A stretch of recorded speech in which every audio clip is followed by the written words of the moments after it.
Mike Leiderman, welcome again to the program. Moshe Arad became Israel's ambassador to the United States just a few months ago, in July of 1987. He previously had served as Israel's ambassador to Mexico after a career in several other positions in government service and in the diplomatic corps. Ambassador Arad was born in Romania, emigrated to Israel during the early days of the state, and served with the Israeli Defense Forces, the IDF, during the Sinai campaign in '56 and during the Six-Day War in 1967. He has a background in political science, international relations, law, public relations, and information. He is obviously well suited for his new task, and we are privileged to have you with us. Mr. Ambassador, thank you for coming. Thank you. You take your post now at a time when, in the opinion of many people, relations between the United States and Israel, the governments, have never been stronger. Do you concur? Oh, absolutely. I think I feel extremely lucky being the Israeli ambassador at a period when the relationship between our two governments, but it's not only between our two governments, it's also between our two nations, between our two peoples, are really at a very high level, very intimate. We approach international issues from, if not similar viewpoints, but quite identical. It's an interesting concept, too, that reading a speech that you gave during your, I guess, speech to the National Press Club in Washington, where you talked about the commonality between the United States and Israel. And you talked very specifically in terms of Israel's desire for peace in the Middle East, and also the willingness, matter of fact, the desire to develop more of a relationship with the Soviet Union. We have seen evidence of this already with discussions between the governments, but there has yet been no movement, at least on the part of the Soviet Union, toward reestablishing diplomatic relations. What is the future of that?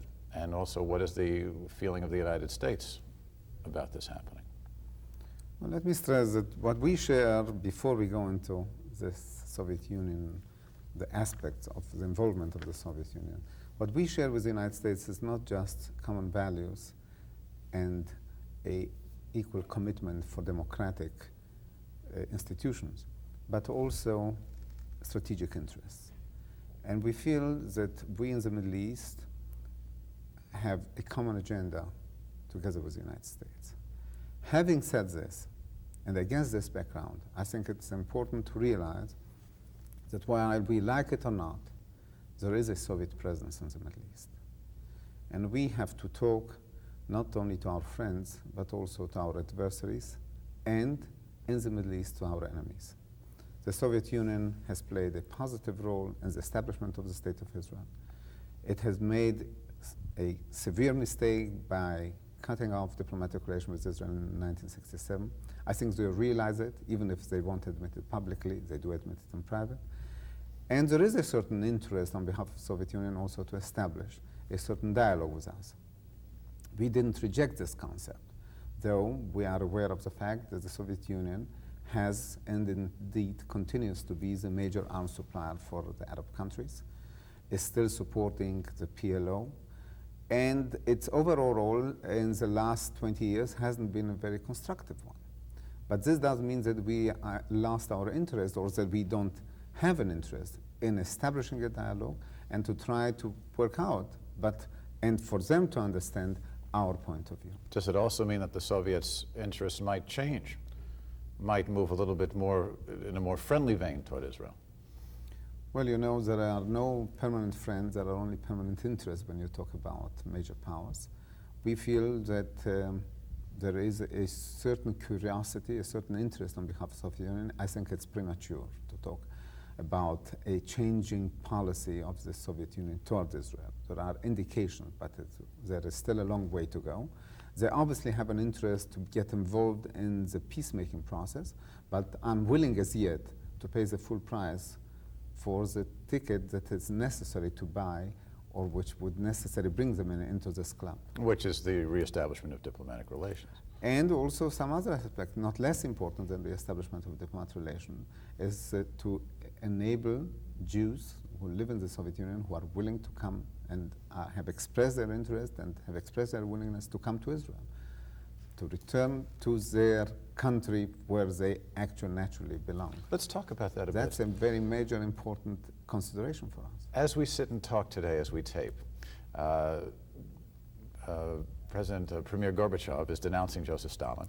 He has loosened the bonds a little bit in terms of emigration of Soviet refuseniks. They are moving at a pace, a monthly pace, that was the equivalent of a yearly pace a year ago. Do you see Gorbachev, do you see this glasnost as cosmetics, or do you see some real benefits to Israel as a result of it? Well, I would think that it's maybe extremely important when you look at it from a Soviet point of view, but also from an international point of view, looked at it from Israel. But what has been achieved until now, while it's important, it's not sufficient. We don't accept the notion that a quota has to be set and enabling just several hundred Jews a month or several thousand Jews a year.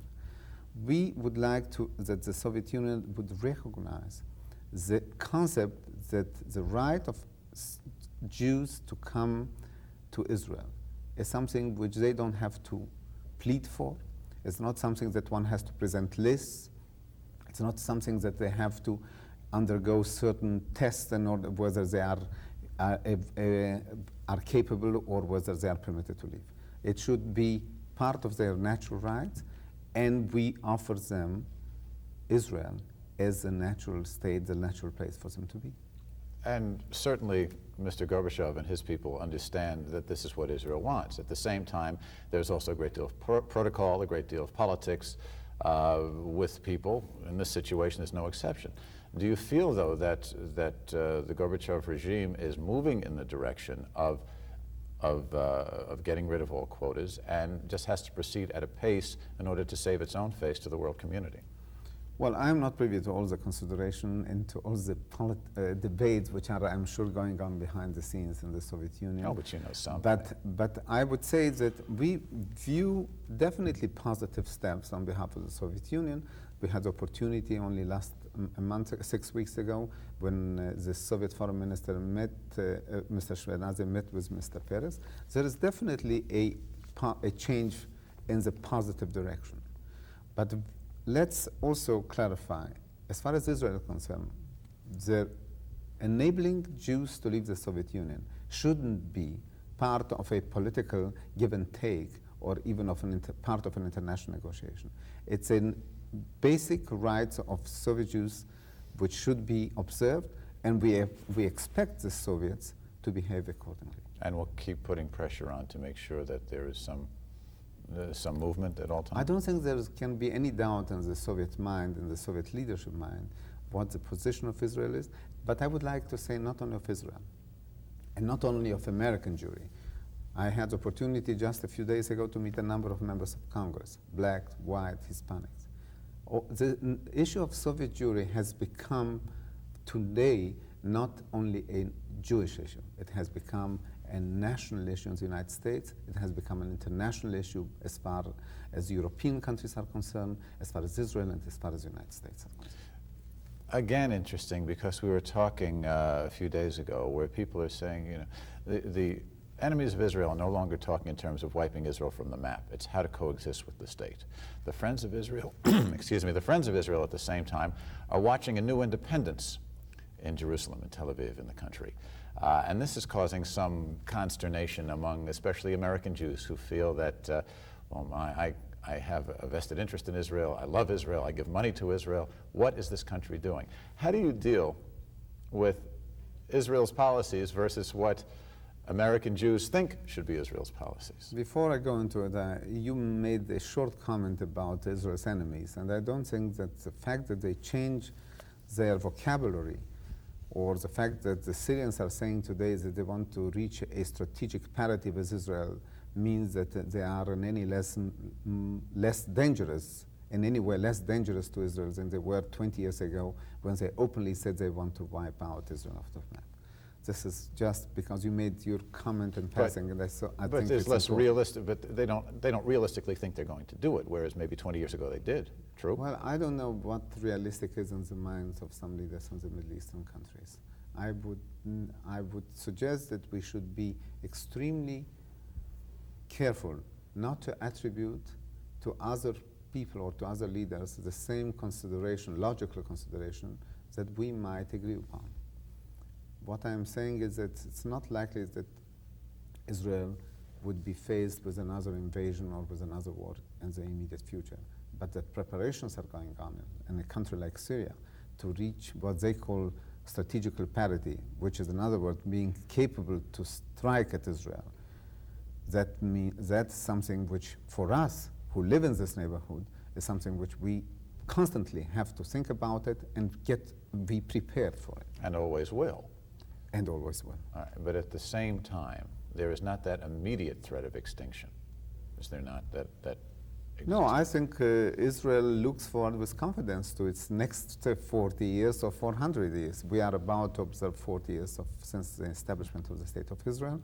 I think we approach this anniversary with confidence in the future, knowing that we have achieved tremendous achievements in those 40 years, in the economic area, and the social and education, and not least important, the fact that we had first breakthrough in the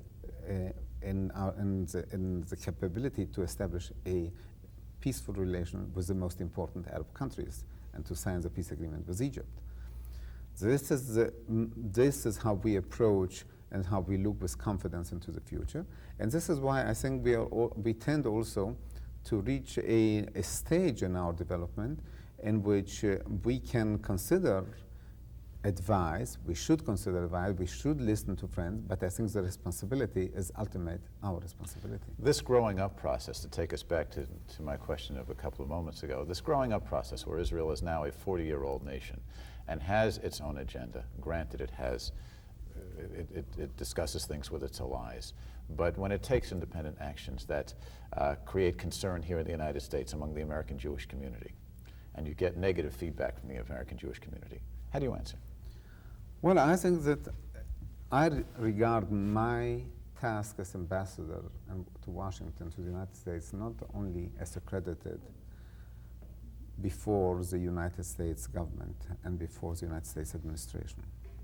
I regard myself also as the emissary of Israel to the Jewish community and the dialogue with the Jewish community. And when I say dialogue, I don't mean just our message to the American Jewish community, but also carrying back the message of the American Jewish community to Israel is one of my first and highest priorities. And so one shouldn't assume that the fact that we have come to a certain age makes us less sensitive or less willing to listen to criticism or to advice or to opinions which come from friends as we have as the American Jewish community. But doesn't it make you more independent as well? When the American Jewish community says, here I am, a Reformed Jew, I support Israel, and Israel is trying to change the law of return to keep people converted by Reform to come back to Israel. When you see a situation that says, I've given a lot of money to Israel, here I am, and I've put so much into this country, I love it, and yet it is pursuing a course that I don't like. It seems that has...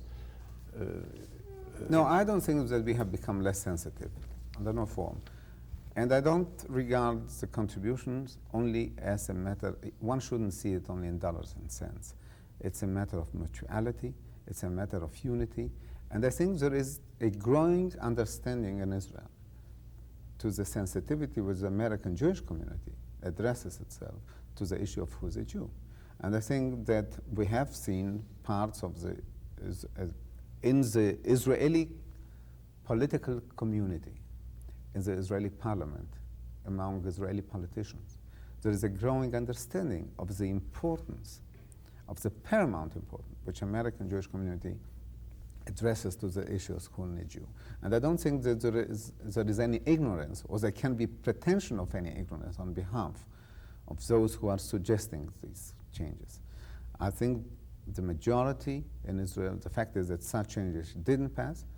There might be future attempts, but I think you will find a growing sensitivity in Israel to the problem which this may raise. I hope you understand what I'm saying. I'm not saying that Israel should be sensitive to the needs of every individual American Jew. What I'm saying is many individual American Jews think that way. And yet, I think it's important for us in order to maintain this relationship, which has grown very strong, has grown to be very strong and very important for us in the last 40 years, since the establishment of the state.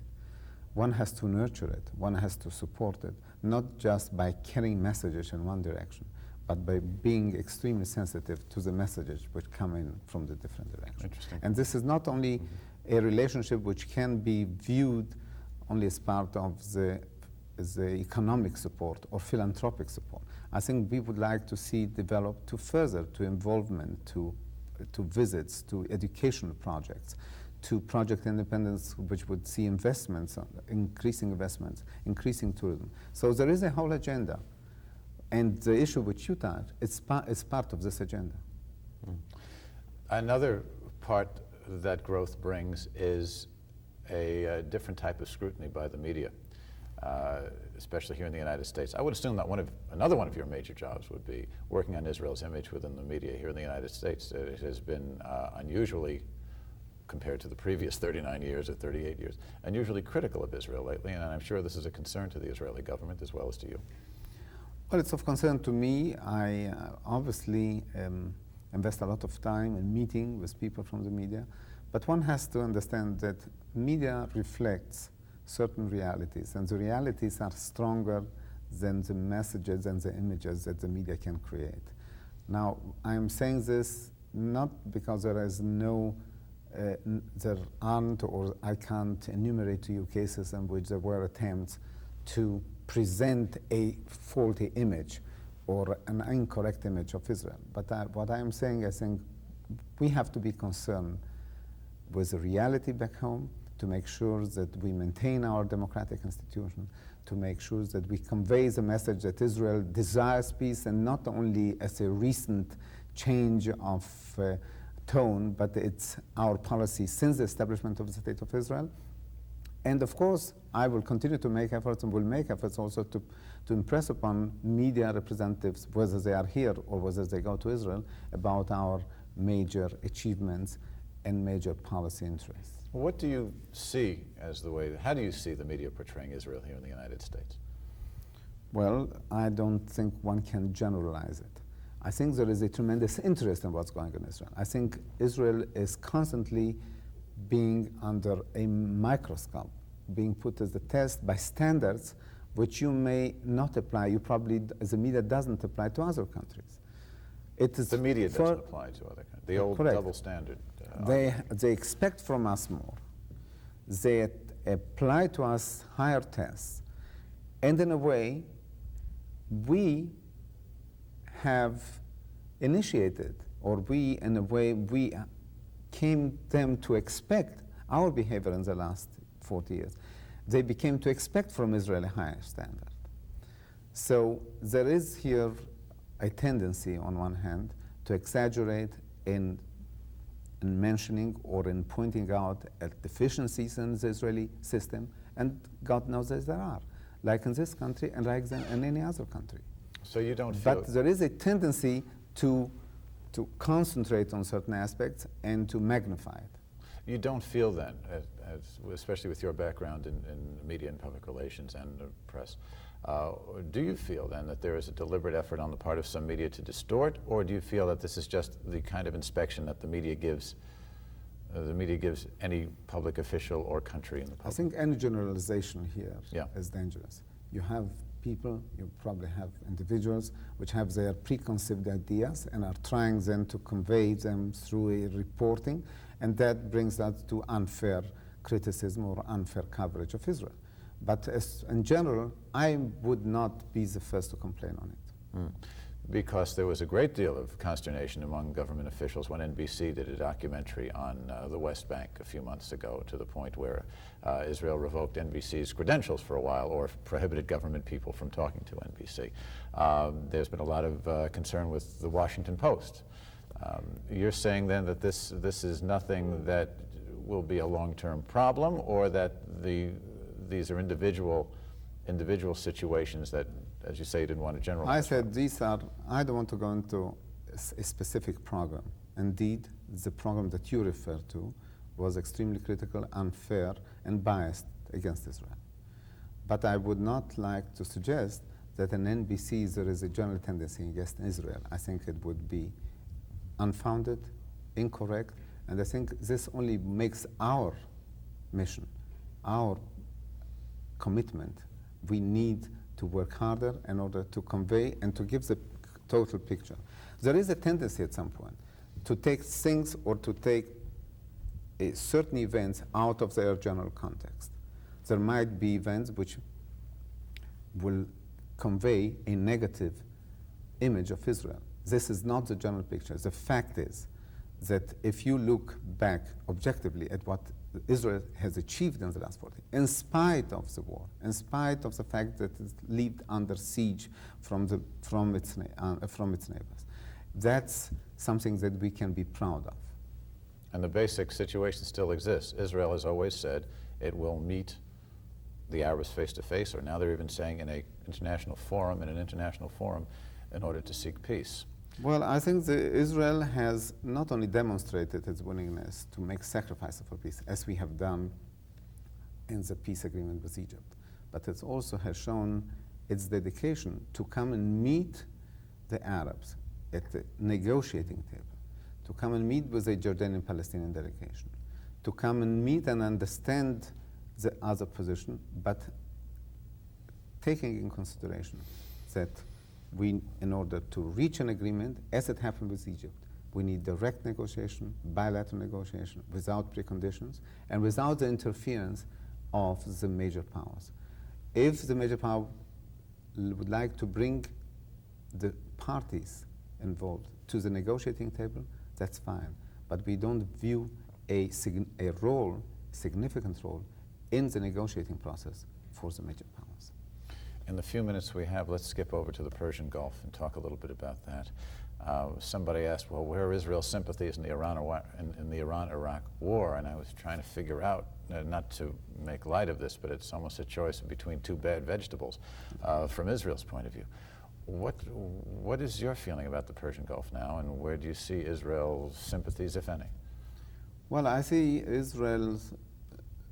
I don't think there is any sympathy left in Israel for the Iraqis or for the Iranians, if you ask me, under the present situation, under the present regime. Israel's interest would be to see an end to this war without actually facing a victorious party at the end of this war. I think in military terms, a Iraqi victory against Iran would put Israel in a very serious danger. On the other hand, the danger of Islamic fundamentalism spreading to other parties, to other countries in the Middle East, in the wake or in the possibility of a Iranian victory, is equally dangerous in the long run. The best winner would be no winner. Exactly. Now, as far as Soviet influence here, this is another example of where the Soviet influence is certainly something that can cause Israel a great deal of consternation. At the same time, there is a greater influx in Eastern Jews in Israel. Soviet Jews are now coming to Israel. To go back to what we talked about a little before, do you see Israel leaning more towards the East as the years go by now, as its population becomes more Eastern and less Western? No, I think that Israel is committed to a course of policy which sees itself strongly entrenched in the Western camp, part of the Western concept of life, part of the Western hemisphere, part of the Western sphere of interest. And we are committed, as I said, to those values, to those institutions, and we share in common, if we are talking especially about the major Jewish center outside Israel, is in the United States, and we value extremely the continuing dialogue between the Jewish center in Israel and the Jewish community in the United States. During your tenure as ambassador, if you would write your optimum scenario for your achievements, what you and the Israeli government, and you as a representative of the Israeli government, hope to achieve during your tenure as ambassador, what would it be? If we will get to have or to achieve another peace treaty with another Arab country. That would be the ultimate, as far as I'm concerned. Are you looking for another Jimmy Carter mediation between a Sadat and a Begin type of arrangement? No, we are looking for a courageous Arab leader who would be willing to sit down with Israel as a negotiating table and to bring the peace process forward. I think that's what's up. We don't need to be persuaded about or to be impressed upon about the importance of such a process. I think what is needed is an Arab leader, an Arab delegation willing to sit down with Israel to negotiate on the terms, on the realities. And people might be really surprised at how forthcoming the Israelis might be in the context of such a peace negotiation. Any choices? I mean, looking at the Arab leaders who are there now, probably the most vocal and the most dangerous to Israel has been President Assad, the one who had, at least at times, expressed the most sympathies has been King Hussein. Are you looking to either one of these two to be the ones to pick up the banner? Well, I will leave this to your guess, but I think it's clearly that the most likely partner for negotiation with Israel would be King Hussein as part of, with the Jordanian-Palestinian delegation, and in order to talk over, in order to discuss, to negotiate, and to reach an understanding concerning the future between our two countries. And briefly, the role of the Palestinians here. When you said a Palestinian coalition, where's the leadership coming from there? The leadership is there. It lives continuously under intimidation by the PLO, who is not interested to reach an agreement, who is aiming at destroying every opportunity and is threatening every Palestinian leader in Judea and Samaria or in Jordan willing to consider the possibility to sit down and negotiate with Israel. This is where courage, determination, support needs to be concentrated upon. Mr. Ambassador, thank you very much for taking the time to be with us. Thank you. Our guest has been Ambassador Moshe Arad, Israel's ambassador to the United States. I'm Mike Leiderman. Thank you for being with us. Please join us next time. Shalom.